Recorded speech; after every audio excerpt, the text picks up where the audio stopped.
जगतसिंहपुर जिला तीर्तोल निर्वाचन मंडलीर बिरिड़ू बीजेडी जनसंपर्क पदयात्रार शुभारंभ करिसेंती बीजेडी नेता विरोधी दल नेता तथा बीजेडी सुप्रीमो नवीन पट्टनायक आह्वान क्रमे बिजु जनता दल आरंभ करिछि जनसंपर्क पदयात्रा।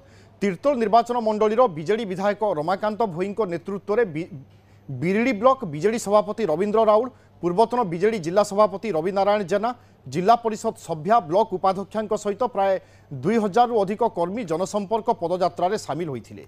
यह पदयात्रा आगामी दिन में विभिन्न ब्लॉक और पंचायत में पहुंचब बोली बीजेडी पक्षर कहुई। भाव बीजेपी सरकार लोक मान भुआ बुलाऊँ लोक मान पाखे जनइबू। तेणु आपण मैंने देखुवे मु समस्त कर्मी मानक सभापति उपसभापति चेयरमैन भाइस चेयरमैन समस्त को धन्यवाद देवी।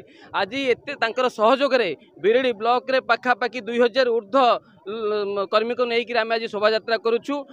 युवक छात्र महिला एकत्रित होती जहाँकि आपण मैंने देखुंट एवं आज जो एकत्रीकरण आमे आज बहुत भाव आनंदित। ये सरकार उपरे वर्तमान लोक किभली भाव में बीतस्पृह, महिला माने किभली बीतस्पृह, युवक माने किभली बीतस्पृह आज स्वेच्छाकृत भाव में आज राजरास्ता को ले आसुंती। बीजेडी जो लोक समागम भितर जो उत्साह अच्छी आपण मैंने तो देखुवे से मीडिया बंधु मैंने देखी समस्ते बिरिड़ी ब्लॉक जिते लोक आमर आम हाट देकरी आसिलु बजार देकरी आसिलु लोक मैंने सामिल थे देखी लोक मैंने केते परिमाण लोक मैंने सहयोग कर सहित अच्छा।